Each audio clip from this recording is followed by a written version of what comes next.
नमस्कार प्रिय विद्यार्थियों, वीके नॉलेज इलेक्ट्रिकल में आप सभी का स्वागत है। ITI CBT exam electrician first year वाले बच्चों के लिए निमी ने अपनी ऑफिशियल वेबसाइट पर, जो डीजीटी की वेबसाइट होती है, उस पर 3 मॉडल टेस्ट प्रोवाइड करवाए थे। हमने आपको बताया भी था कि आप इसको डाउनलोड कैसे कर सकते हैं। डाउनलोड नहीं भी कर पाए तो हमारे टेलीग्राम पर था, और 2 मॉडल सेट हम आपको हल करवा चुके हैं। आज हम आपको तीसरा मॉडल सेट हल करवाने जा रहे हैं। माय डियर, इसमें टोटल 75 क्वेश्चन, 150 नंबर, यानी सेम आपके एग्जाम पैटर्न वाला ये। देखो, मॉडल टेस्ट जब निमी ने प्रोवाइड करवाया है ना, तो ये मानकर चलो कि इसमें से क्वेश्चन रिपीट होने की पूरी संभावना है। इसलिए हम आपको ये मॉडल टेस्ट हल करवा रहे हैं, और इनको एग्जाम से पहले आपको पढ़कर जाना जरूरी है। ये जिम्मेदारी हमसे ज़्यादा आपकी है। ये मॉडल टेस्ट नहीं छूटने चाहिए भाई। वैसे हमने आपको जो क्लासेज करवाई है, पेपर उन्हीं में से है, और क्लासेज की एक प्ले लिस्ट बनी हुई है आईटी एग्जाम 2024 नाम से, जाकर उसको छान मारो। हम गारंटी देते हैं 75 में से एक भी क्वेश्चन बाहर नहीं जाएगा, पूरा पेपर यहाँ से फंसेगा। बस विश्वास आपको करना है और कंटेंट को समय देकर आगे बढ़ना है। अब देखो यहाँ पर क्या होगा, हिंदी इंग्लिश दोनों में, और क्वेश्चन की टाइपिंग जो लेटर है वो बोल्ड नहीं है, इसलिए हो सकता है कि थोड़ा सा आपको क्लियर कम दिखे, लेकिन मैं आपको पूरा क्वेश्चन जूम करके दिखाऊंगा, बोल करके बताऊंगा, और फिर उसके ऑप्शन बता दूंगा। एक भी क्वेश्चन ऐसा नहीं है कि जो हमने उन क्लासेज में करवाया नहीं हो, इसलिए यहाँ थोड़ा स्पीड से भी चलेंगे, एक्सप्लेन करने की जरूरत पड़ेगी नहीं। क्यों? क्योंकि उन क्लासेज में इतना डीप एक्सप्लेन किया है यार, जिंदगी भर नहीं बोलोगे। विश्वास दिला रहा हूँ, समय निकाल कर एक बार एक क्लास देख कर आ जाओ, अगर इस क्लास से जुड़े हो तो। बाकी तो मैं विश्वास कर रहा हूँ, उम्मीद कर रहा हूँ कि आप पहले से हमारे साथ जुड़े होंगे। प्लीज़ इस वीडियो को कर दीजिए लाइक, चैनल को सब्सक्राइब जरूर कर लेना। बिना सब्सक्राइब किए नहीं देखना, बहुत सारे बच्चे बिना सब्सक्राइब किए हुए देख रहे हैं। So please support us, subscribe करो यार। मैं तो चाहता हूँ कि दोस्तों से भी करो। बहुत हो गया इंट्रोडक्शन, आज क्वेश्चन शुरू करते हैं। पहला सवाल देखो, थोड़ा स्पीड से चलेंगे क्योंकि 75 क्वेश्चन को टारगेट लेकर चलना है। सवाल कह रहा है कि समांतर में एक परिपथ है जिसमें प्रतिरोध जुड़े हुए हैं। एक 50 ओम का है, 220 ओम का है, 450 ओम का है और 560 ओम का है। किस प्रतिरोध में सबसे कम धारा चलेगी? एक डायग्राम बनाकर समझा दूं क्या?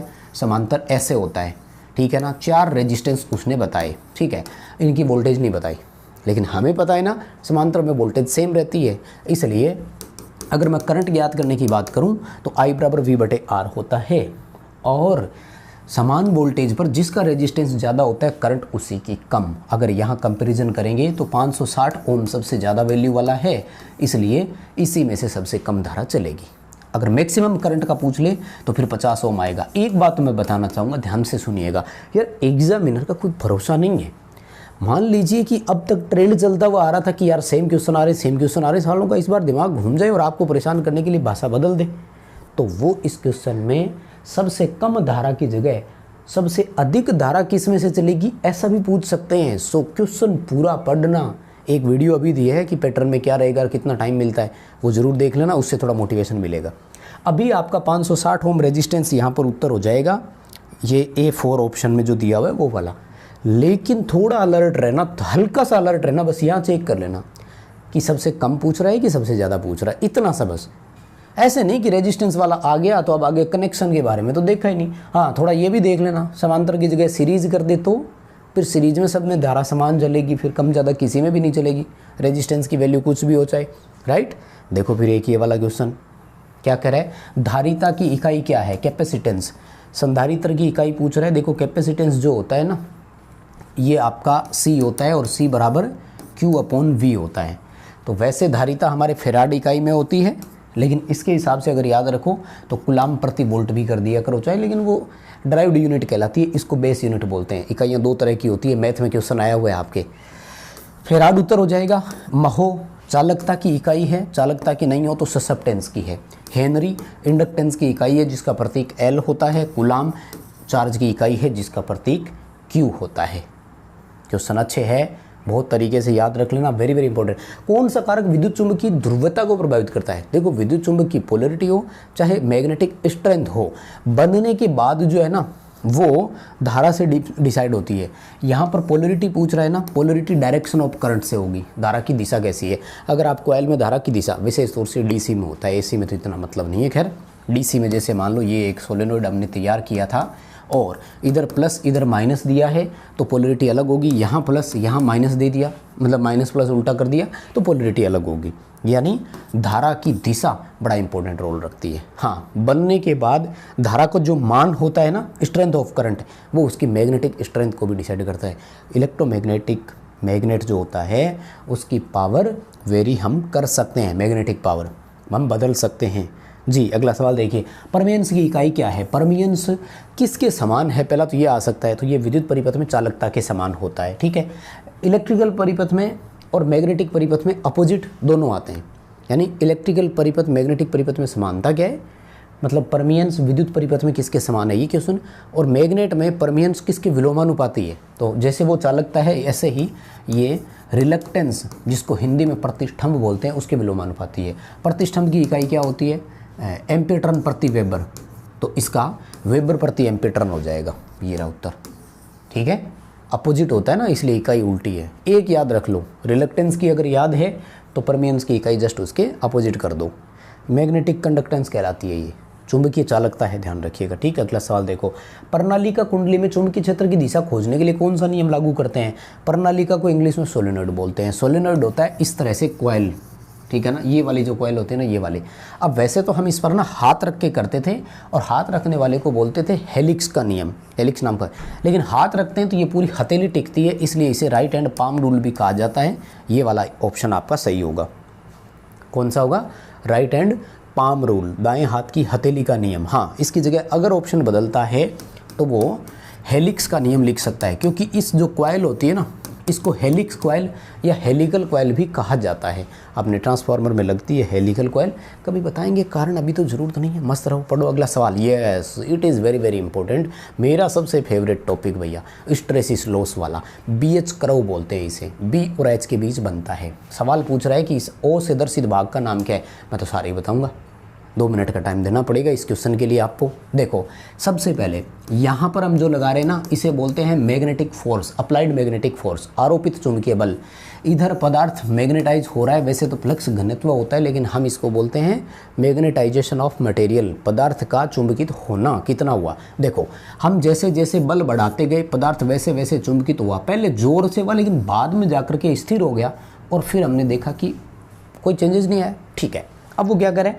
अब वो कह रहा है कि हमने जब इस बल को घटा करके वापस जीरो कर दिया ना, तो आपका फोर्स घटकर जीरो नहीं हुआ, इतनी दूर रह गया।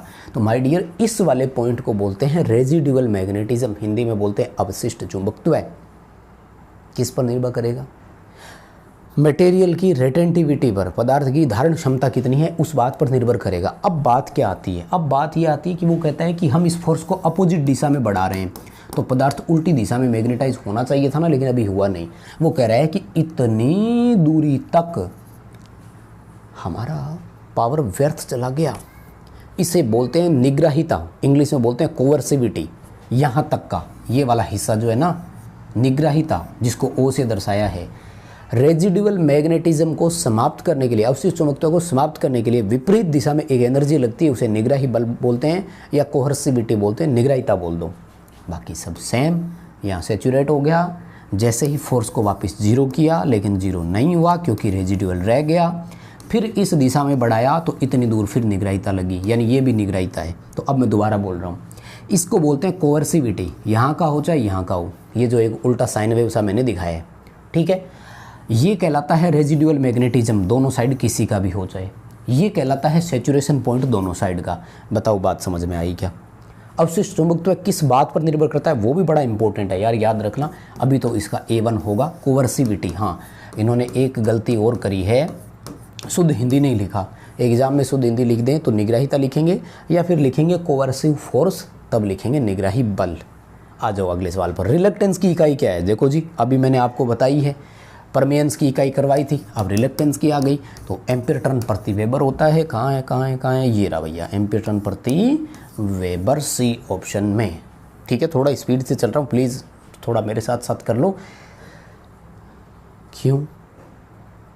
क्योंकि हमने आपको इलेक्ट्रिशियन फर्स्ट ईयर की थ्योरी की 20 क्लासेज दी है, और ये सारी की सारी टॉपिक वाइज है, और एक क्वेश्चन पर वहाँ रुक रुक कर चर्चा करिए इतनी कि माइंड में सेट हो जाएगा वो क्वेश्चन। बस समय निकाल कर प्लीज़ उस प्लेलिस्ट को देख कर आओ, ठीक। हाँ, आ जाओ अगले सवाल पर। फ्लक्स घनत्व हमेशा चुंबकीय बल से पीछे रहता है, इस परिभाषा को क्या बोलते हैं? अभी BH कर्व पड़ गया थे ना, वो कहता है कि जितना आप बल लगाते हो ना, पदार्थ उतना चुंबकित हुआ नहीं था, निग्राही बल रह गया था ना। इस प्रक्रिया को बोलते हैं स्ट्रेसिस। दरअसल इसको बोलते हैं हेस्टिरोज। ये ग्रीक भाषा का एक शब्द था हेस्टिरोज, और इस हेस्टिरोज शब्द का मतलब होता है पिछड़ जाना। क्या? पिछड़ जाना। ग्रीक भाषा का एक शब्द है हेस्टिरोज, कोई चीज़ किसी से पीछे रह जाती है तो हम उसे बोलते हैं फिर स्ट्रेसिस। फ्लक्स घनत्व आरोपित चुंबकीय बल से हमेशा पीछे होता है, इसे स्ट्रेसिस कहा जाता है। फ्लक्स घनत्व की इकाई क्या है? माय डियर, फ्लक्स घनत्व की 2 इकाइयाँ हैं, एक तो टेस्ला, दूसरा वेबर प्रति वर्ग मीटर, और दोनों बराबर होते हैं, दोनों में कोई फ़र्क नहीं है। जैसे फ्लक्स की वेबर और मैक्सवेल होते हैं ना, दोनों में फ़र्क है, दोनों एक बराबर नहीं होती। ठीक है ना। अगला सवाल, परमेबिलिटी के परिवर्तित होने का कारण क्या है? देखो परमेबिलिटी जो अभी देख कर आए थे ना, म्यू से दर्शाते हैं और B/H से निकलती है। BH अनुपात को परमेबिलिटी बोलते हैं। तो ये फील्ड इंटेंसिटी से बदलती है। ये जो आप देख रहे हैं ना H, इसे फील्ड इंटेंसिटी यानी चुंबकीय क्षेत्र तीव्रता भी कहा जाता है। इसके बदलने से पदार्थ की बदल जाती है परमेबिलिटी। यदि घुमावों के बीच दूरी बढ़ती है तो टर्न का क्या होगा? देखो भाई, वो ये कहता है कि एक कॉइल आपकी ऐसी है, कोर मान लीजिए, जिस पर टर्न यूं लगे हुए हैं, और एक कॉइल आपकी ऐसी है जिस पर टर्न यूं लगे हुए हैं। तो सीधी सी बात है, इसका इंडक्टेंस ज़्यादा, इसका कम। यानी अगर टर्न के बीच स्पेस ज़्यादा होगा ना तो इंडक्टेंस उतना ही घटेगा, क्योंकि वो एक्यूमुलेट नहीं कर पाएगा एक दूसरे को, डिक्रीज हो जाएगा, मतलब एक दूसरे का सपोर्ट नहीं कर पाएगा, इंडिविजुअल हो जाएगा। अगला सवाल, संधारित्र में पेरा विद्युत चालक का काम क्या है? पेरा विद्युत कौन सा होता है? कैपेसिटर की परिभाषा ये देते हैं कि किसी अचालक से पृथक की गई 2 चालक प्लेटों से निर्मित एक ऐसी युक्ति जो आवेश अपने अंदर एकत्रित कर सके कैपेसिटर कहलाता है। हमारे कैपेसिटर के बीच में जो मटेरियल रखा जाता है डाइलेक्ट्रिक कांस्टेंट होता है, उसका एक पेरा विद्युत नियतांक होता है, उसे के बोलते हैं। यही तो है, वो दोनों प्लेटों के बीच में एक तरह से सेपरेशन का काम भी करता है। तो इसके लिए देखो यहाँ पर 2-3 ऑप्शन सेट बैठते हैं, है ना। प्लेटों के बीच धारा प्रवाह को भी रोकता है, प्लेटों के बीच लघु पतन से भी बचाता है, संधारित्र में आवेश को लंबे समय तक रखने में भी मदद करता है। फिर यही होगा, डी करेंगे। क्यों? क्योंकि ये देखो, ये दोनों ऑप्शन एक ही बात है। अगर मैं शॉर्ट सर्किट की बात करूं कि दोनों प्लेटों को शॉर्ट होने से बचाता है, तो दोनों प्लेटों के बीच धारा नहीं चलने दे रहा, तभी तो शॉर्ट से बचाव हो रहा है। तो ये दोनों ऑप्शन सेम ही बात हो गई, इसलिए उस ऑप्शन की तरफ नहीं जाएंगे। क्योंकि ये कहा जाता है कि जो आवेश एक्यूमुलेट हुआ था वो डाइलेक्ट्रिक कांस्टेंट से ही निर्भर करता है, पेरा विद्युत पदार्थ से ही होता है। तो डी उत्तर के साथ जाएंगे। समय के साथ डाइलेक्ट्रिक कांस्टेंट घटती है, इसलिए लीकेज रेजिस्टेंस बढ़ता है और चालकों के बीच धारा चलने लग जाती है और फाइनली कैपेसिटर शॉर्ट हो जाता है। तो सारा काम इसी का सारा खेल था। कैपेसिटर की कैपेसिटी समय के साथ घटती है ना, क्योंकि पेरा विद्युत जो होता है उसकी क्षमता कम हो जाती है, तो वो आवेश को होल्ड करके रख नहीं पाता है। समझ पा रहे होंगे? डी ऑप्शन के साथ जाएंगे। लंबे समय तक आवेश को होल्ड रखना इसका काम है। ससेप्टेंस की इकाई क्या है अभी बताइए? ससेप्टेंस महो में होता है। ओम रिएक्टेंस की, इम्पीडेंस की, रेजिस्टेंस की इकाई होती है। हेनरी इंडक्टेंस की इकाई है, और फिराड कैपेसिटेंस की इकाई है। यूनिट वाला एक क्वेश्चन जरूर आएगा, चाहे प्रदीप्ति वाले में से आ जाए वहाँ से। सर्किट ब्रेकरों में आरक समन के लिए किसका उपयोग करते हैं? VDR लगाते हैं। पूरा नाम होता है वोल्टेज डिपेंडेंट रजिस्टर, इसे शॉर्ट में वेरिस्टर बोलते हैं। पूरा नाम होता है वेरिएबल रजिस्टर। वेरी का मतलब वेरिएबल, अस्टर का मतलब रजिस्टर। वेरिएबल रजिस्टर जो वोल्टेज के मान बदलने के अनुसार बदलता है, शॉर्ट में VDR बोलते हैं। पूरा नाम वोल्टेज डिपेंडेंट रजिस्टर है, शॉर्ट में वेरिस्टर बोलते हैं। याद रख लेना भाई, ठीक है। सेंसिटर जो होते हैं ना, इनको PTC बोलते हैं, पॉजिटिव टेम्परेचर कोफिशिएंट होते हैं। थर्मिस्टर NTC होते हैं, नेगेटिव टेम्परेचर कोफिशिएंट होता है। सीरीज परिपथ का उपयोग क्या है? उपयोग तो क्या, दरअसल ये एग्जाम्पल पूछने हैं कि इसमें से कौन सा ऐसा है जो सीरीज़ का एग्जाम्पल है। देखो भाई, सर्किट में फ्यूज श्रेणी क्रम में लगता है कि नहीं? फेज तार के सीरीज में लगता है। वोल्ट मीटर समांतर में लगता है। घरों में लैंप समांतर लगता है। एम्पीयर मीटर में शंट प्रतिरोध भी समांतर में लगता है। किस बच्चे को याद है मुझे बताओ, एमीटर में शंट क्यों लगाया जाता है? इस क्वेश्चन का आंसर आप कमेंट करना। एक तो ये पता लगे कि यहाँ तक क्लास देख कौन रहा है, और साथ में आपको क्या आंसर पता है कि नहीं वो भी बताना। मान लीजिए ये हमारे एम्पीयर मीटर की कॉइल है, तो हम यहाँ पर लगाते हैं शंट प्रतिरोध ऐसे, तो ये भी तो पैरेलल में ही लगा ना। यही है सीरीज़ का एक ही एग्जाम्पल, बस ज़रूर बताना मुझे एमीटर में शंट क्यों लगाते हैं। अगला सवाल, चालक का प्रतिरोध इनमें से किसके व्युत्क्रमानुपाती है? देखो, प्रतिरोध कटाक्ष क्षेत्रफल के व्युत्क्रमानुपाती होता है। बाकी लंबाई और रेजिस्टिविटी, टेम्परेचर से तो खैर अलग अलग है। टेम्परेचर से तो घटता भी है और बढ़ता भी है। लंबाई बढ़ने से बढ़ता है। रेजिस्टिविटी के समानुपाती है, डी आ जाएगा। एरिया ऑफ क्रॉस सेक्शन, अनुप्रस्थ काट क्षेत्रफल के व्युत्क्रमानुपाती। कौन सा पदार्थ अनुचुंबकीय है? अनु को इंग्लिश में पेरा बोलते हैं, देखो ठीक है ना। तो पेरा मैग्नेट है बिस्मथ आपका, इसमें आपका जल, लकड़ी, हीरा ये सब आ जाएंगे, ठीक है। और strongest diamagnetic material, sorry para पूछ रहा है, ये तो डाया है, सॉरी पैरामैग्नेटिक मटेरियल पूछ रहा है, अनुचुंबकीय है। तो देखो ये तो वायरिंग वाला तो होगा नहीं, फिर इसमें आपका ऑप्शन है पैरा के लिए तो आपका या तो कॉपर ही है, और बिस्मथ तो आपका डाया में जाएगा, और ग्रेफाइट आपका भी डाया में ही जाएगा। तो आपके पास तो ऑप्शन यहाँ एक ही बच रहा है भाई, कॉपर करना, सॉरी, ठीक है ना। तांबा, चांदी, वायु, ठीक है। पैरामैग्नेट वो पूछ रहा है, वो इंग्लिश में अनु पूछ रहा है, ठीक है ना। बिस्मथ तो डाया है, सॉरी, थोड़ा बहुत एडजस्ट करना। वायु कैपेसिटर का कहाँ उपयोग करते हैं हम? एयर कैपेसिटर जो है ना, इसको वेरिएबल रजिस्टर बोलते हैं अपन, वेरिएबल कैपेसिटर बोलते हैं। और वेरिएबल की ज़रूरत कहाँ पड़ती है हमें? रेडियो रिसीवर में, देखो, क्योंकि वहाँ पर हमें क्या करना होता है? ऑटो ट्यून करना होता है, ठीक है ना। ऑटो ट्यूनिंग के लिए अपन वेरिएबल रजिस्टर लगाते हैं, जहाँ पर डी उत्तर हो जाएगा। पराचुंबकीय कौन सा है? तो डायामैग्नेटिक मटेरियल यहाँ पूछ रहा है, तो डाया में देखो लकड़ी भी आएगा, बस, तो लकड़ी एक ही ऑप्शन है, यही आएगा। निकिल आपका उसमें फेरो में जाएगा, जबकि प्लेटिनम और मैग्नीज जो है आपका ये फिर उसमें पैरामैग्नेट यानी अनुचुंबकीय में जाएगा। ये फेरो यानी लोहे में जाएगा, ये दोनों पैरा यानी अनु में जाएगा, और लकड़ी, बिस्मथ आपके ये सब जो है वो डायामैग्नेट में जाएंगे। कौन सी विद्युत मात्रा सीधे भंवर धारा के समानुपाती है? देखो इसमें थोड़ा सा क्वेश्चन मुझे लगता है गलत है। अगर एडी करंट हानि की मैं बात करूं तो एडी करंट हानि F² BM² T² पर डिपेंड होती है, मतलब फ्रीक्वेंसी के वर्ग के समानुपाती, फ्लक्स घनत्व के वर्ग के समानुपाती, और टी का मतलब होता है कोर की थिकनेस के वर्ग के समानुपाती। खैर इलेक्ट्रिकल क्वांटिटी के हिसाब से पूछा है तो फिर एक ही ऑप्शन आएगा, यहाँ पर फ्रीक्वेंसी है, आपके सामने ऑप्शन है, इसी से ही करना होगा उत्तर अपना, ठीक है ना। A3C ऑप्शन हो जाएगा। अगला सवाल, चुंबक की कौन सी विशेषता आपको इसमें दर्शाएगी? देखो क्या किया है, चुंबक को एक डोरी से बांध करके स्वतंत्रतापूर्वक लटका दिया।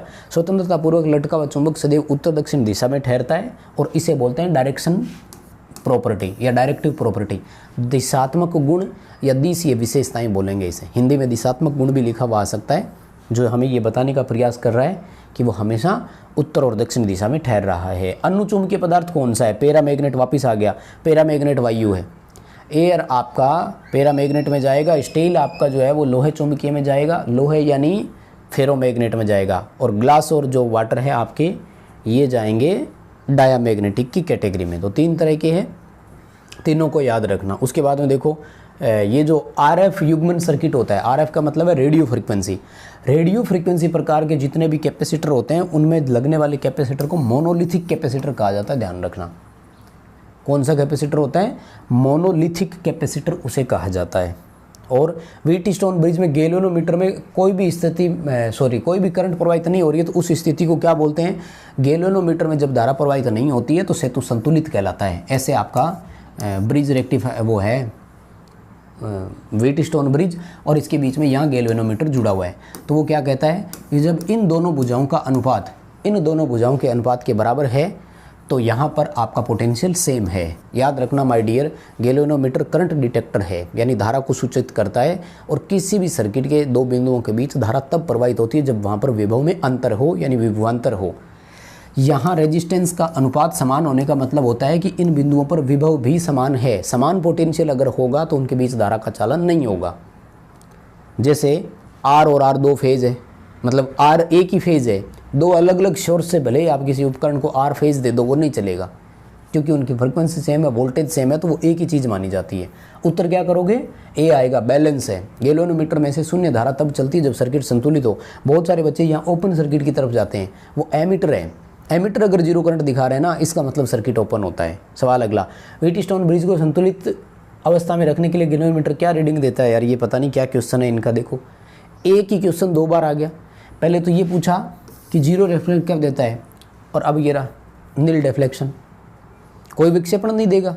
अगर ब्रिज संतुलित है तो गैल्वेनोमीटर आपको कोई किसी प्रकार का विक्षेप नहीं देगा, और ये विक्षेपण पॉइंटर मध्य पर रहेगा, ये भी ध्यान रखना। कई बार बच्चे कंफ्यूज हो जाते हैं, यहाँ रहेगा, ये दोनों साइड तो इसकी डिफ्लेक्शन कहलाती है। गैल्वेनोमीटर दोनों साइड रीडिंग देने के लिए होता है, पॉजिटिव नेगेटिव। सवाल अगला, नियॉन पोलैरिटी टेस्ट में AC जांच करते समय क्या करेगा? AC अगर आप जांच करते हैं तो आपका एक इलेक्ट्रोड जलेगा, ध्यान रखिएगा, ठीक है ना। एसी है ना, नियॉन इलेक्ट्रोड का आपका एसी पे जब लगाएंगे, हाँ, तो एसी में आपके कोई पोलरिटी नहीं है किसी भी प्रकार की, यानी फेज और न्यूट्रल के बीच में हम कैसे भी लगा दें कोई फर्क नहीं पड़ता। जैसे मान लीजिए अगर मैं एक मैग्नेटिक कॉइल की बात करूं, इधर फेज इधर न्यूट्रल दे देंगे तो भी काम करेगा, न्यूट्रल को यहाँ और फेज यहाँ दे देंगे तब भी काम करेगा, कोई दिक्कत नहीं है। हाँ, डीसी में पोलरिटी फिक्स होती है। तो वो कहता है कि अगर आप नियॉन टेस्टर को एसी पर लगाएंगे तो दोनों इलेक्ट्रोड उसके जलेंगे। हाँ, एसी पर अगर लगाओगे तब तो दोनों, और डीसी पर अगर लगाओगे तो केवल एक इलेक्ट्रोड जलेगा, और वो भी किस पर, पॉजिटिव वाले पर। जब डीसी पर लगाएंगे तो केवल एक पर उसकी हल्की स्पार्क जैसा होगा, वो पॉजिटिव वाले पर होगा, जबकि एसी पर अगर लगाओगे तो दोनों इलेक्ट्रोड पर वो ग्लो करेगा नियॉन टेस्टर आपका। तो ये आपके लिए एसी सप्लाई का संकेत है। 3 फेज में रिएक्टिव पावर निकालने का फॉर्मूला क्या है, यदि लाइन वोल्टेज और लाइन करंट आपको दिया हुआ है। देखो भाई, रिएक्टिव पावर, मैं एक्टिव पावर आपको तीनों ही बता देता हूँ, ठीक है ना। एसी में हमारे होती है 3 तरह की पावर। एक होती है एक्टिव पावर, ये वाट इकाई में या किलोवाट इकाई में होती है। 3 फेज अगर सर्किट है तो ज्ञात करने के लिए √3 VL/IL cos φ होता है। और अगर सिंगल फेज है तो यहाँ देखो 3 फेज का ही पूछ रहा था, ये सिंगल फेज है तो ओनली VI cos φ हो जाएगा। उसके बाद में दूसरा जो है वो होता है रिएक्टिव पावर, इसे हम kVAR या VAR में दर्शाते हैं, √3 VL/IL sin φ से ये निकलता है। और तीसरा होता है हमारा अपरेंट पावर, जिसे हम VA से दर्शाते हैं या kVA से दर्शाते हैं, और ये √3 VL/IL से निकलता है। ये तीनों याद रख लो, वेरी वेरी इंपॉर्टेंट है। स्टार डेल्टा वाला जो टॉपिक है, पॉलीफेज वाला है, उसमें से एक न्यूमेरिकल भी बन सकता है। तो अभी आपको यहाँ पर देखो, ये आपका ऑप्शन करना है, ये रहा, ठीक है ना, कौन सा, √3 VL/IL sin φ। √3 VL/IL cos φ है ना, ये आपका हो जाएगा एक्टिव पावर के लिए, वास्तविक शक्ति के लिए हो जाएगा। और √3 तो लगाया नहीं है, √3 VL/IL है तो ये हो जाएगा आपका एक्टिव पावर के लिए। 3 होते हैं, तीनों को याद रखना बहुत इंपॉर्टेंट है। एसी सर्किट में रिएक्टिव पावर का सूत्र क्या है, वापस आ गया, सेम ही क्वेश्चन आ गया। ये भी रिएक्टिव पावर का है और ये भी, अच्छा इस बार इन्होंने क्या किया है, हाँ सॉरी, फेज नहीं लिखा, वो 3 फेज का था, इसमें सिंगल फेज का पूछ रहा है, तो ये VI sin φ।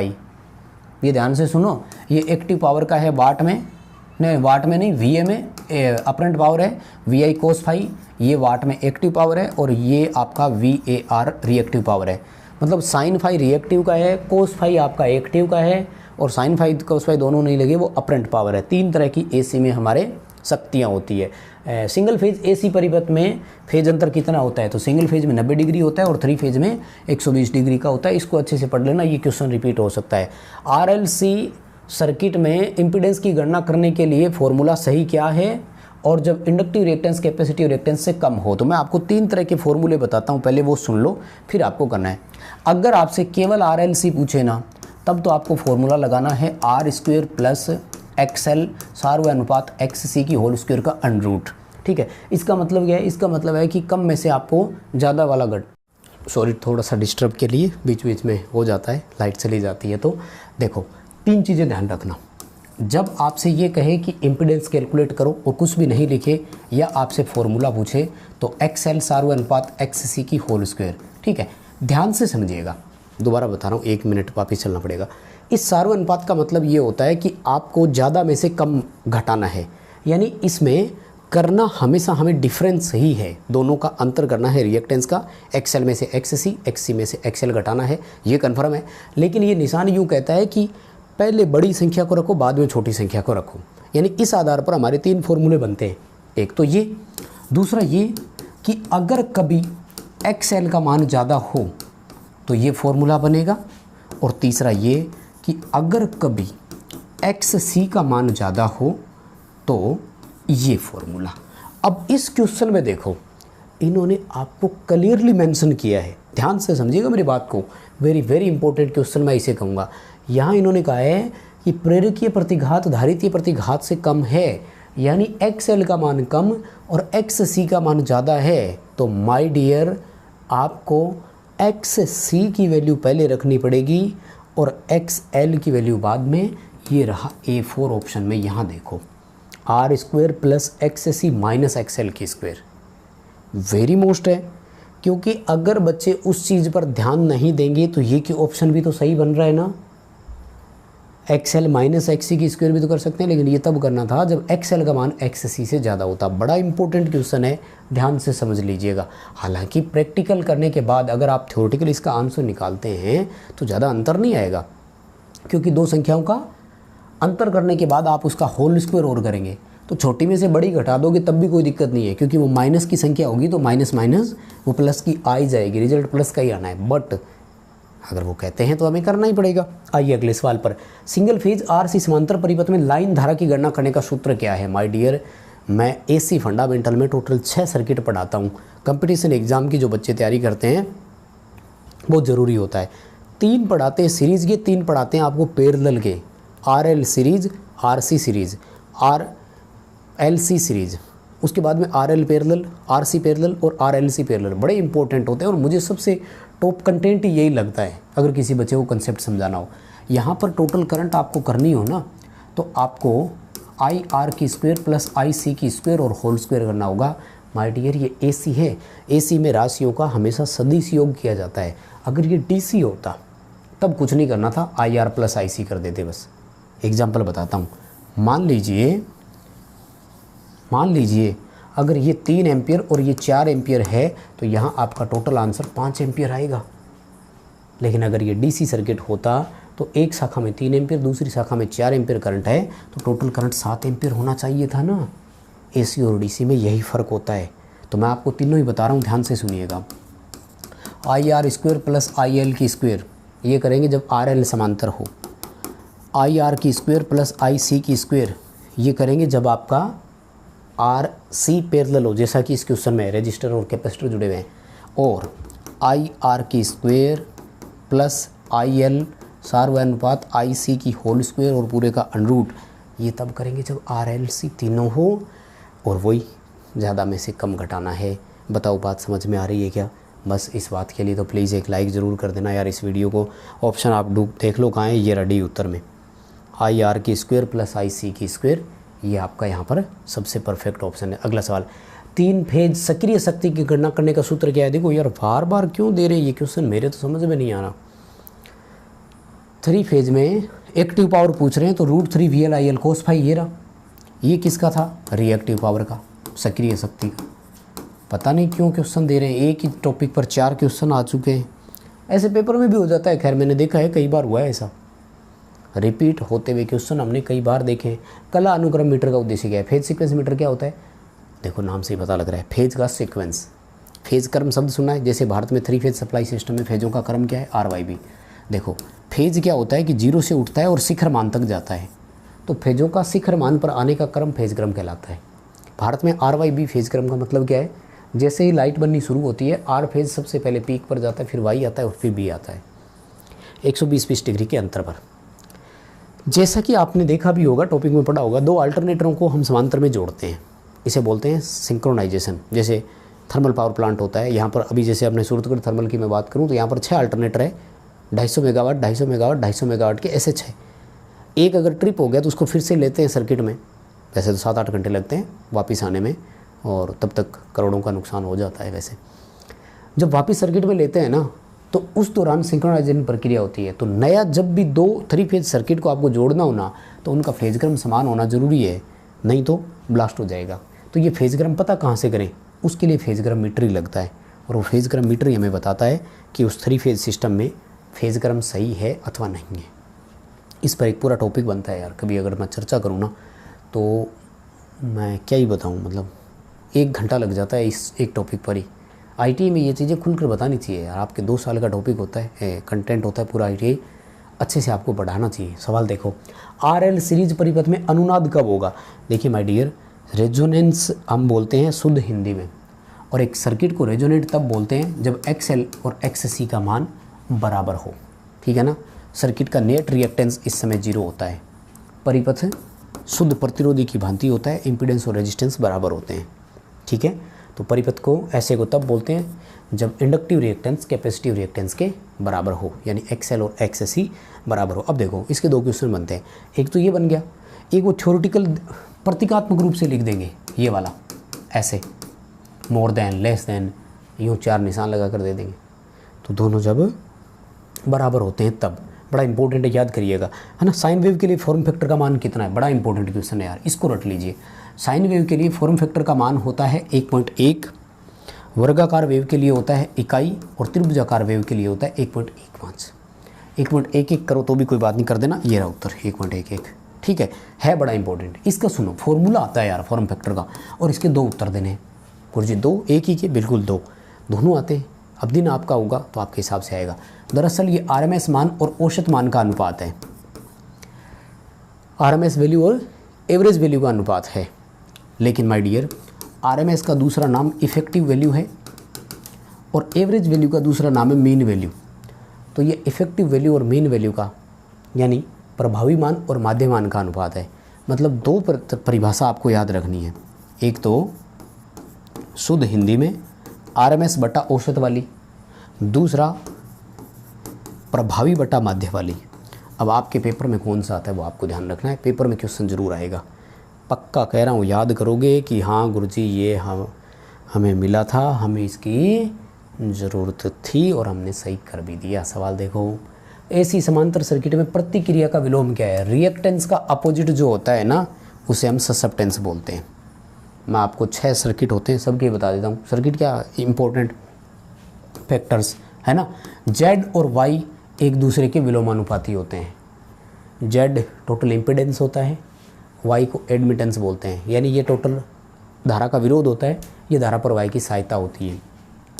रेजिस्टेंस के व्युत्क्रमानुपाती होता है चालकता, और रिएक्टेंस के विलोमानुपाती होता है ससेप्टेंस। ये बी से दर्शाते हैं, मतलब ये सारे एक दूसरे के अपोजिट है। कहने का मतलब, अगर आप z कैलकुलेट करते हैं तो 1/y कर सकते हैं, और अगर आप y कैलकुलेट करते हैं तो 1/z कर सकते हैं। तो इसी तरह से इनके भी बनते हैं, यानी टोटल 6 फॉर्मूले बनते हैं एक दूसरे को मिलाकर, ठीक है।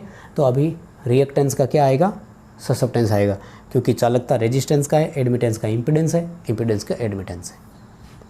अगला सवाल, यदि तीनों फेज सिस्टम है, 3 फेज सिस्टम है, फेज वोल्टेज 240 वोल्ट है, तो लाइन वोल्टेज कितनी होगी? कैलकुलेशन करना और आप मिलान करना। मैं आपको फॉर्मूला बता देता हूँ। लाइन वोल्टेज अगर ज्ञात करना हो तो √3 इंटू फेज वोल्टेज होता है। √3 का मान 1.732 है। 240 को 1.732 से मल्टीप्लाई करो, मेरे हिसाब से 415 के आसपास आना चाहिए यार, देख लेना, मिलान कर लेना। आई एम सॉरी, 440 भी आ सकता है। कैलकुलेशन आपकी अपनी होती है भाई। बच्चों, आपको पेपर देने जाना है, इतनी सी हैबिट आपको प्लीज़ बनानी पड़ेगी। तो ये कैलकुलेशन करके मिलान करना और मुझे कमेंट करके बताना कौन सी आ रही है। पता तो लगे, इतनी दूर क्लास को देख कौन रहा है, छोड़ के भाग तो नहीं गए। फॉर्म फैक्टर का सूत्र क्या है, ये लो आ ही गया। कौन सा करोगे? इफेक्टिव और एवरेज पहला ही होगा। अब देखो, मैंने कहा था ना, इसको तो बेटा ने इफेक्टिव लिख दिया और एवरेज को एवरेज ही लिखा है, मीन वैल्यू नहीं लिखा। कितना कंफ्यूज कर रहा है। मतलब आरएमएस बटे एवरेज लिख सकता है, आरएमएस बटे मीन लिख सकता है, इफेक्टिव बटे एवरेज लिख सकता है, इफेक्टिव बटे मीन लिख सकता है, कुछ भी। ये एग्जामिनर पर डिपेंड करता है, कंपटीशन एग्जामों में आए हुए हैं ये सवाल। चलो भाई, theory complete, workshop calculation and science के 6 क्वेश्चन शुरू हो गए। आ जाओ। जल की विशिष्ट उष्मा, अरे किसको याद नहीं होगी यार, जल की विशिष्ट उष्मा 1 लेते हैं हमेशा। सर्वाधिक विशिष्ट उष्मा जल की ही मानते हैं, और वो कितनी मानते हैं? इकाई। पानी का क्वथनांक कितना है? क्वथनांक को इंग्लिश में बॉइलिंग पॉइंट बोलते हैं। बॉइलिंग का मतलब होता है उबलना। पानी 100 डिग्री पर उबलना शुरू हो जाता है, मतलब वाष्प बननी जहाँ शुरू हो जाती है वो वाला, है ना। पानी क्वथनांक मतलब भाप बनना, उबलना शुरू हो जाता है, 100 डिग्री सेंटीग्रेड मानते हैं ना। एक वर्ग की भुजा क्या होगी जिसका क्षेत्रफल 25 वर्ग mm है? यार इस बारे में मुझे ज़्यादा तो नहीं आ रहा है, लेकिन थोड़ा थोड़ा मैं बता देता हूँ, ठीक है। देखो, मुझे इतना पता है कि वर्ग मतलब स्क्वायर होता है इंग्लिश में, ऐसे चारों भुजा जिसके बराबर हो। इसका एरिया निकालने के लिए ना फॉर्मूला होता है उसकी भुजा की स्क्वायर, बस इतना ही होता है। तो एरिया 625 mm है। अगर मैं भुजा ज्ञात करूँगा तो स्क्वायर वाले का इधर अंडर लग जाएगा, 625 का रूट निकालो, 25 आ जाएगा। वर्ग का क्षेत्रफल ज्ञात करने का सूत्र होता है भुजा की स्क्वायर। जब भुजा ज्ञात करनी है तो स्क्वायर हटाओ, सामने वाली संख्या पे अंडर लग जाएगा। 625 का रूट निकालो, कितना आएगा बताओ? 625 का रूट निकालो, कितना आएगा बताओ? बस। एक आयत का परिमाण क्या होगा? परिमाण का मतलब होता है परिमीटर, ठीक है ना, जिसकी लंबाई चौड़ाई 20 और 18 सेंटीमीटर है। आयत को इंग्लिश में रेक्टेंगल बोलते हैं, यूँ मान लो इस तरह से, ठीक है। वो कह रहा है कि ये 20 सेंटीमीटर है और ये 18 सेंटीमीटर है। परिमाण का मतलब होता है टोटल मेजरमेंट। 20 + 18 + 20 + 18 सारे जोड़ दो, कितना आएगा 76। कैलकुलेशन करके मिलान कर लेना यार, 20 और 20 40, 10 50, 10 60, 60 और 16 76, यही आएगा। ठीक है, या 2 × लंबाई प्लस चौड़ाई कर लिया करो, फॉर्मूला होता है वैसे तो।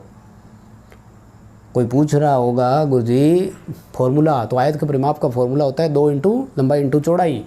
फर्स्ट ऑर्डर लीवर कौन से होते हैं? लीवर को हिंदी में बोलते हैं भाई उत्तोलक। उत्तोलक होते हैं 3 प्रकार के। जैसे एक में ये होता है कि बीच में वो होता है आपका एक तरह से ऑब्जेक्ट मान लो, एक तरफ प्रयास एक तरफ बल, यही होता है ना, जैसे तराजू हो गया। उसके बाद में होता है कि एक ऐसा जिसमें पॉइंट बीच में होता है और किनारे पर होता है, और बीच में हम प्रयास लगाते हैं और यहाँ से भार उठता है, यहाँ पर प्रयास मान लो, इसमें प्रयास और भार इस तरफ होते हैं। जैसे चिमटा, चिमटे के एक तरफ तो ये है लेकिन बीच में से हम प्रयास लगाते हैं तो आगे वो किसी चीज़ को उठाता है। ठीक है, और दूसरा वाला जो होता है उसमें ये चीज़ें बदल जाती है, मतलब भार यहाँ बीच में हो और प्रयास किसी दूसरे एंड से लगाया जाए, तो ऐसे करके 3 होते हैं। इसने पहले का एग्जाम्पल पूछा है, तो पहला जो होगा ना हमारा ये कैंची वाला हो जाएगा, क्योंकि कैंची में देखो यहाँ ऐसे अगर अपन काटने की बात करें तो बीच में ही है ना, यहाँ से हम प्रयास लगा रहे हैं तो यहाँ से रिजल्ट मिलता है, बिंदु बीच में। तराजू भी बीच, इसी का एग्जाम्पल है, फर्स्ट वाले का ही है।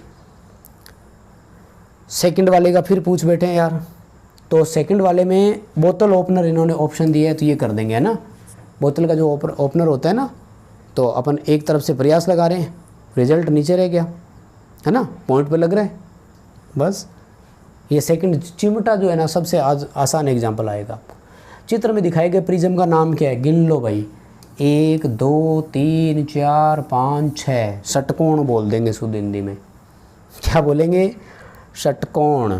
इंग्लिश में बोलेंगे हेक्सागोनल प्रिज्म। यार ये छोटा सा टॉपिक है, पढ़ लेना, मैंने करवाया हुआ है। उपकरण की पहचान कीजिए। ये देखो क्या पोजीशन बना रहा है, स्क्वायर, ट्राई स्क्वायर हो गया बस। शुद्ध हिंदी में बोलेंगे गुणिया, ये रहा ट्राई स्क्वायर। कारपेंटर है, लकड़ी का दिख रहा है इसलिए कारपेंटर ट्राई स्क्वायर कर दिया, अपना स्टील वाला होता है इलेक्ट्रिकल में। उपकरण का नाम पहचानिए। बॉल पिन, हैमर है, किसको याद नहीं होगा? ठीक है, उपकरण का नाम क्या है? प्लायर दिख रहा है ना। हेक्सा नहीं हो सकता, वुडियन कतरनी नहीं है, तो कटिंग प्लायर ऑप्शन में आ जाएगा। भाई प्लायर का ऑप्शन ही एक ही है, तो कटिंग प्लायर हो जाएगा। उपकरण का नाम क्या है? मैलेट है, पूरा लकड़ी का बना होता है। हथौड़े का आगे का भाग लोहे का होता है, हैंडल लकड़ी का होता है, ये पूरा लकड़ी का होता है। पतली सीट को सीधा करने के काम आता है, मैलेट बोलते हैं इसे, मैलेट। लकड़ी का हैमर भी बोलते हैं इसे। उपकरण का नाम क्या है? स्पैनर सेट है, लोकल भाषा में चाबी बोल दो ना, हिला रहे 12 13 की चाबी लाना है, मैं तो ऐसे कराता हूँ बच्चों लड़कों से काम। तो ओपन एंड स्कैनर बोलते हैं जिसके दोनों सिरे खुले हुए हो, स्पैनर होता है, ये सेट में आता है हमेशा, ठीक है ना। चलिए जी, अब शुरू हो गया है आपका एम्प्लॉयबिलिटी स्किल। वर्कशॉप कैलकुलेशन और ड्राइंग दोनों हो गए, ड्राइंग में चित्र आए थे, ठीक है, अच्छा क्वेश्चन थे। अब शुरू हो गया आपका एम्प्लॉयबिलिटी स्किल। इनमें से कौन सा एक कंजुजेक्शन नहीं है, संयोजन नहीं है? देखो कंजुजेक्शन होता है 2 शब्दों को मिलाना, जैसे राम एंड श्याम, ठीक है, नॉट ओनली बट आल्सो, ये सारे होते हैं, ठीक है ना। आइदर और, इफ़ बट, ऑन नहीं होगा, इन, ऑन, अपॉन, ये सारे प्रीपोजिशन होते हैं। जैसे bird sitting on the tree, पक्षी पेड़ पर बैठा है, ये आया, ठीक है। भूमिका निभाने का कौन सा लाभ नहीं है? रोल प्ले करने का लाभ क्या है? क्या चीज़ें समझ में नहीं आई मेरे तो। Which one is not a benefit of role playing? भूमिका निभाने का बेनिफिट क्या नहीं है? देखो, आत्मविश्वास पैदा होगा, बिल्कुल सही है। डेवलप लिसनिंग स्किल्स, बिल्कुल, सुनने की क्षमता। भूमिका निभाने का मतलब है आप किसी चीज़ में पार्टनर्स हो रहे हैं। जैसे मान लीजिए कोई वेबिनार चल रहा है, कोई मीटिंग चल रही है, आप उसमें गए हैं, ठीक है। रचनात्मक समस्या समाधान का कौशल विकसित करता है, ये भी सही है। बोरियर पैदा करता है, नहीं यार, बोर नहीं होंगे, ठीक है ना। रोल प्लेइंग से, और इनमें से कौन सा वोवेल नहीं है? स्वर और व्यंजन, ए ई आई ओ यू, बस, तो एफ नहीं होता। स्वर कौन से है? ए ई आई ओ यू 5 होते हैं ना, तो इसने एफ ऑप्शन में दिया है, एफ नहीं होगा। अब मैं जल्दी जल्दी चलूँगा, इसमें ज़्यादा बोलने की ज़रूरत नहीं है। इनमें से कौन एक अच्छा कार्यालय शिष्टाचार है? वो कह रहे हैं कि आप वर्कशॉप ऑफिस में जा रहे हैं तो क्या ध्यान रखना है? अरे भाई सबसे पोलाइटली बात करनी है, लड़ाई झगड़ा तरीके। और बॉस क्या हालत रे, ऐसे थोड़ी बोल सकते हैं अपन उसको, है ना। Good evening boss, good morning boss, नमस्ते सर, यही बोलना पड़ेगा, हम तो बोलते आ रहे हैं। ठीक है। औपचारिक पोशाक पहननी चाहिए, बिल्कुल। काम के लिए पाबंद नहीं होना चाहिए। क्यों भाई नहीं होना चाहिए? पास फैंसी मोबाइल रिंगटोन होना चाहिए। व्यक्ति को अपने काम के स्थान पर कूड़ा डालना चाहिए। नहीं नहीं नहीं, इसके हिसाब से तो आपका ए ऑप्शन बनेगा। आपको एक औपचारिक पोशाक पहननी चाहिए, आपकी ऑफिस की एक ड्रेस होनी चाहिए जिसे आप लगे कि हाँ आप एम्प्लॉई है। टाइम के पंक्चुअल नहीं होंगे तो वो नौकरी पे रखेगा कौन? किक मार देंगे लोग दूसरे दिन ही। मोबाइल रिंगटोन बड़ी फैंसी हो, पता नहीं क्या क्या ऑप्शन देते हैं।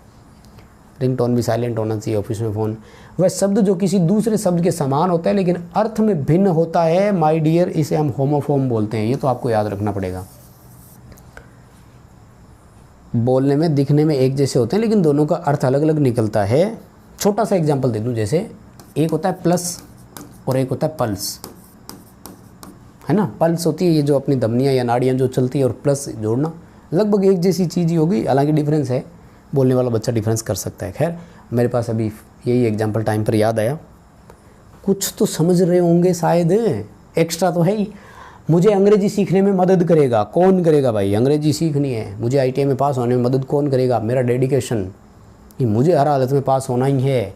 निष्ठा, समर्पण, उस चीज़ के प्रति त्याग, है ना। गुस्सा, शर्म करने से क्या होगा? शर्म करने से कोई पास थोड़ी करेगा। निम्नलिखित वाक्य में कौन सा विराम चिन्ह का उपयोग करेंगे? एक सेंटेंस दिया है, उसके आगे क्या लगेगा ये पूछ रहा है। देखो इज से शुरू हो गया। अगर question what, why, which, who, इनसे शुरू हो, या फिर आपके यूँ मान लीजिए कि इज, आर, एम, वाज, वर, इनसे शुरू हो, तो ये हमेशा एक क्वेश्चन वाचक चिन्ह होता है।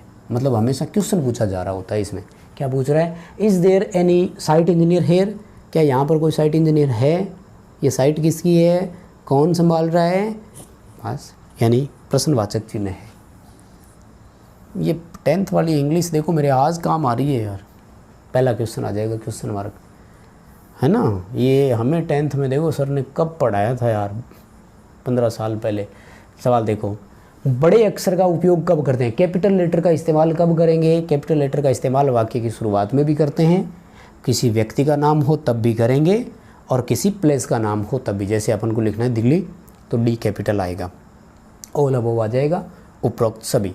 निम्न में से कौन सा एक वर्णात्मक शब्द है? डिस्क्राइबिंग वर्ड, जो चीज़ों को डिस्क्राइब कर रहा हो। देखो ईट, खाना खाओ, एक्शन वर्ड है, डिस्क्राइबिंग नहीं है। रिपेयर, ये भी एक्शन। हॉट, गर्म आएगा, चीज़ गर्म है कि ठंडी है, ये उसके बारे में वर्णन कर रहा है।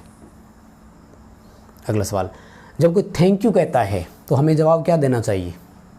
बताओ भाई।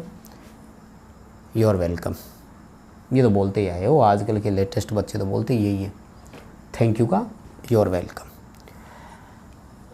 विषम शब्द चुनना है, पढ़ो। प्लीज़, सॉरी, पेपर और थैंक्स। देखो यार पेपर शब्द अलग लग रहा है कि नहीं?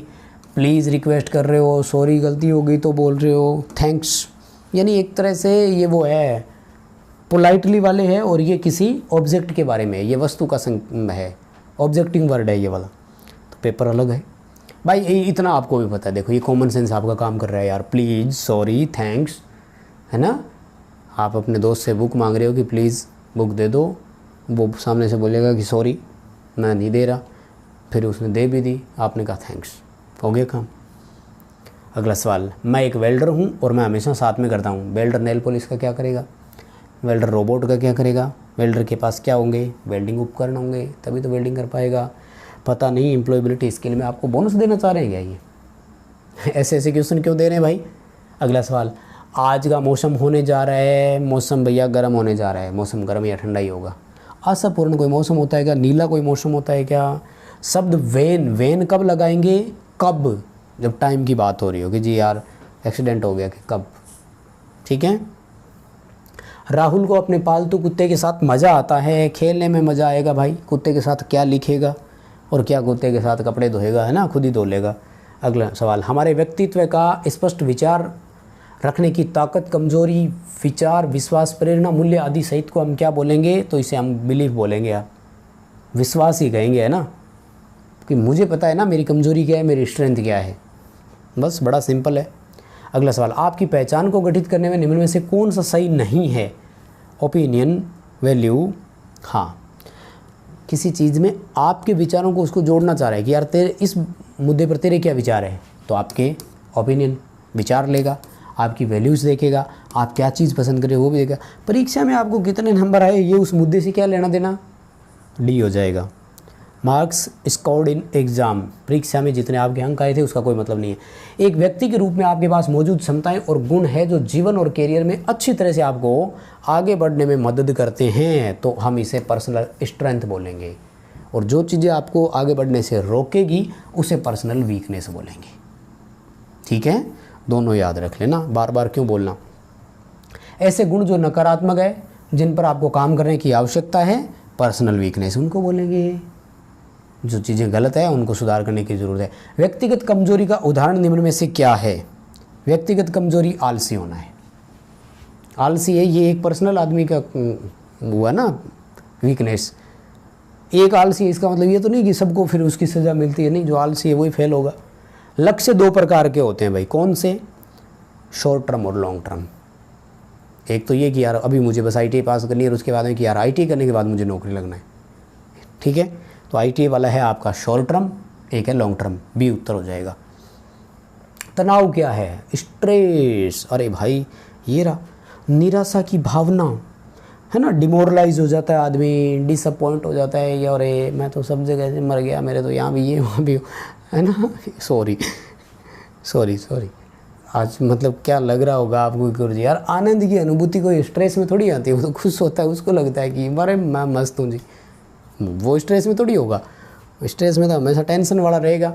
अच्छे तनाव के संकेत इसमें क्या है? यार ये कौन सा है? तनाव कोई अच्छा थोड़ी होता है। हाँ ये थोड़ा सा ठीक है, मतलब कुछ स्ट्रेस ऐसे हैं जो आपको नींद की कमी नहीं होने देंगे। मतलब कुछ स्ट्रेस ऐसे आते हैं जिसमें आदमी सोता रहता है, नींद बहुत आती है, तो चलो सो रहा है तो नींद तो पूरी करेगा। नींद का बाकी चीज़ों पे इम्पैक्ट बहुत बढ़ता है। आप भी सोया करो टाइम पे यार, नींद वींद पूरी ले लो, CBT एग्ज़ाम में पास हो जाओगे, मस्त रहो। हमने करवा दिया ना, पेपर उसी में से आ जाएगा, पास हो जाओगे, मस्त रहो, सोया करो, नींद पूरी लिया करो। 8 घंटे कम से कम सोना ही है। मैं देखो मेरी आंखें ख़राब हो गई यार, 3 नंबर का चश्मा साला उतार दूंगा तो सामने दिखेगा नहीं कि स्क्रीन क्या चल रही है। थोड़ा ध्यान रखो।